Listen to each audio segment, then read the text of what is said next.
Hello, it's movie time on Encore. Top of the bill today.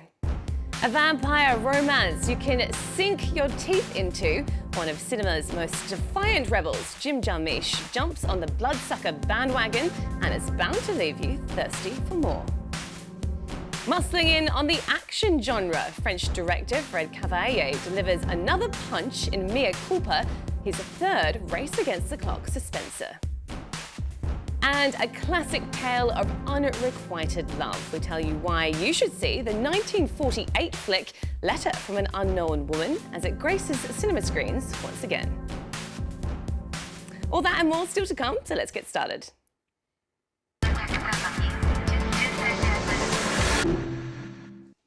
And I'm joined for our movie show, as always, by our film critic Lisa Nesselson. Hello to you, Lisa. Hello there.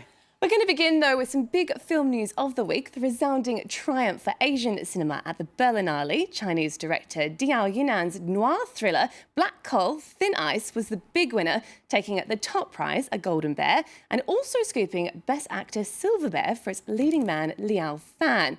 Director says he wasn't expecting such success. Winning the Golden Bear hadn't crossed our minds.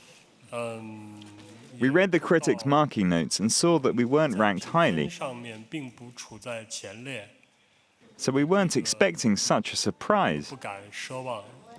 And when Liao Fan received the Best Actor award, we thought, that's good enough. We were already very happy. Lisa, I think it's fairly safe to say that we're going to be seeing more from China and Asian cinema in general. That is a safe bet, as in so many fields, the West dominated for a long time, and now it's only natural that we are seeing and being enriched by more and more work from Asia, which has definitely moved beyond martial arts pictures to personal dramas to social critiques. That said, this is a decision by a jury that changes every year, and as you can see, the director himself was a bit surprised to have won, but I'm very eager to see it. Yeah, me too. All right, let's move on to one of this week's new releases. American director Jim Jarmusch's vampire romance, Only Lovers Left Alive, has something for viewers who love the genre as well as those who can't face another bite of it, doesn't it?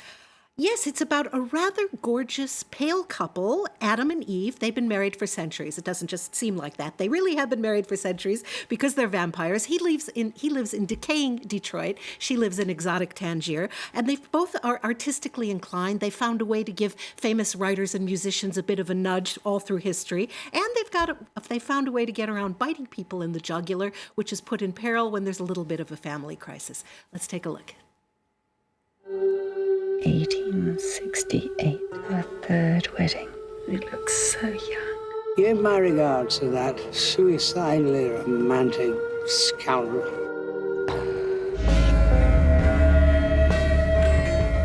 You've been pretty lucky in love, if I may say so. I have what you need. Not what I need. Well, Lisa, after the success of the Twilight series, it seems that audiences are thirsty, again, excuse the pun, for vampire stories. What makes vampire stories such good fodder, do you think? We are really surrounded of late by a lot of vampires and a lot of zombies. Forget zombies, they're ugly, parts fall off and stuff. But vampires, they have a lot of time. They have a lot of time to contemplate. They have to be crafty and wily and sexy. And they tend to be really slim and strong without having to work out.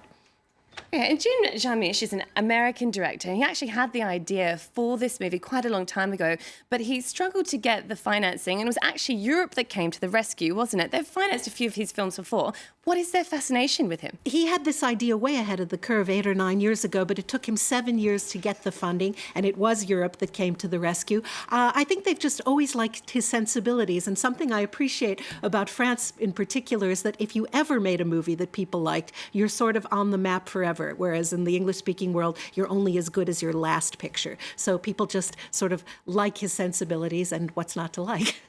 Absolutely. And one thing that I noticed watching this film is that it has a really beautiful aesthetic, and it seems there's quite a lot of similarities drawn between the characters, the vampire characters, and the artistic community. Perhaps that's why I'm not really a vampire film fan, but perhaps that's why I could relate to it a little bit more. Yes, well, they're fun to watch. And Adam creates his own music, but it's very underground music. He absolutely doesn't want everyone to know about it. It's that slyly giving a nudge to things that I think we can identify with. How fun would it be to just lean back and contemplate the way of the world? But of course, they can't let it get to them emotionally or they'd go crazy because bad things are always happening. All right, well, also out now in French cinemas and soon to be released worldwide is Mea Culpa by French director Fred Cavaillé. International audiences might not be that familiar with the director himself, but they've probably seen his style of work before, haven't they? Yes, he's a huge French success story. In this movie, it's an ex-cop who loses his badge after a drunk driving accident. He's currently sharing custody of his young son, who unfortunately witnesses a murder. And so the bad guys are out to get him, and the only thing Dad can do is borrow some weapons and try to wipe out the baddies. Let's take a look.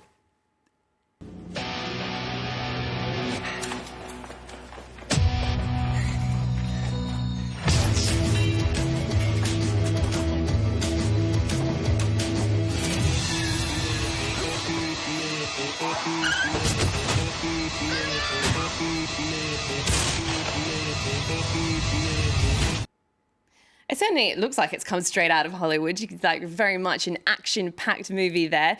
What is it about the Frenchman's movies? They've been actually, one of his films has been made by Hollywood, hasn't it? What is it about his movies that's grabbed Tinseltown's attention? He's made 3 films in a row that are very French, and yet they're familiar. They're characters in peril who we can identify with, played by very good actors. So the first movie, Pour Elle, was remade as The Next 3 Days, starring Russell Crowe.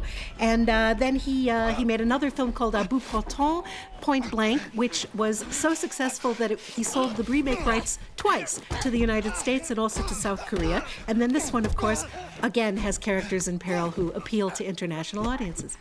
Okay, and the actor Vincent Lindon also starred in Poel and a few of his other films. What is it? Is he perhaps the secret to the director's success?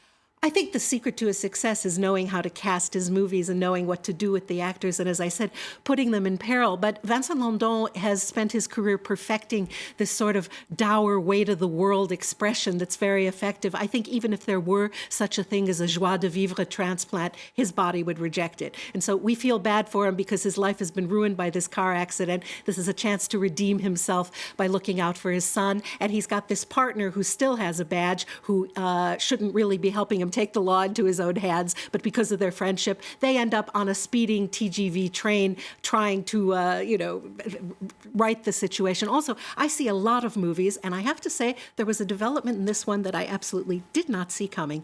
And the men did a lot of their own stunts, and here is Vincent Lindon talking about what it's like to play around in an action movie.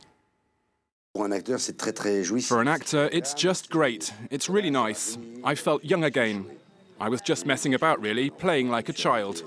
I had fun with guns, doing the fights, and jumping through windows. All right, Lisa. Well, even though it had a child at its centre, Mea Culpa may not be suitable viewing for the kiddies, but there's certainly a lot for them to see at a festival currently here in Paris at the Forum des Images called the Tout Petit Cinéma. Seems like it's perhaps a good way of getting children hooked on popcorn and cinema going in general at quite a young age. I think the French are quite brilliant about this because they're building movie theaters, they're training people in film schools, and they're also thinking about where is the audience of tomorrow going to come from, and are they going to be well behaved? So this festival is for children as young as 18 months up to 4 years. They actually have a stroller parking lot at the Forum des Images, and it sensitizes kids to being quiet, looking at the big screen, going out with their family, building pleasant memories, and it'll get generations of people, I think, to leave the house and go to a movie. Okay, well, I'm sure the French tradition of going to the movies is going to stay strong with initiatives like that. All right, finally, Lisa, an old classic is making its way back onto French screens. Letter from an Unknown Woman by Max Offals is being re-released. It's based on a novella by Stefan Zweig and is the ultimate tale of unrequited love. Why should people go see this again? I mean, it was released such a long time ago.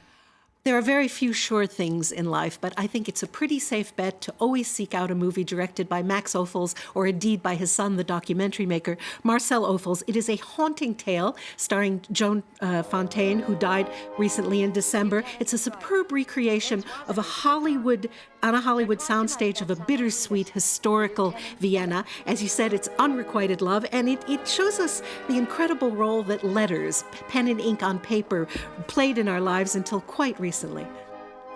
It's such a tragic tale, though. Do you think it says something about perhaps the human condition that this type of movie was so popular? Absolutely. I mean, people went to the movies to go somewhere else. And I think there's an incorrect piece of received wisdom that people like happy endings, babies, and walking off into the sunset, when in fact, if you think about it, it's a lot of the movies where the lovers can't be together or somebody dies that stick with us the longest. I'm thinking of, West Side Story or Dr. Zhivago. And this is similar. A woman falls in love with a man who doesn't know she exists, and yet knowing this man exists has conditioned her entire life and everything she ever does. All right, well, definitely one to go check out. That's all the time we have for today, unfortunately, but thanks so much to you, Lisa, for being with us as always, and thanks to you for watching. Don't forget you can find out about all the latest cultural happenings on our social networks. We're going to leave you now with a clip from Letter from an Unknown Woman. Enjoy, and see you for more movie news soon. I have so much to tell you. And perhaps very little time. Will I ever send it? I don't know. I must find the strength to write now before it's too late. And as I write, it may become clear that what happened to us had its own reason beyond our poor understanding. If this reaches you, you will know how I became yours when you didn't know who I was. I've seen you somewhere. I know. I followed you upstairs and watched you in your box. Is there any place we could have met that I might have seen you?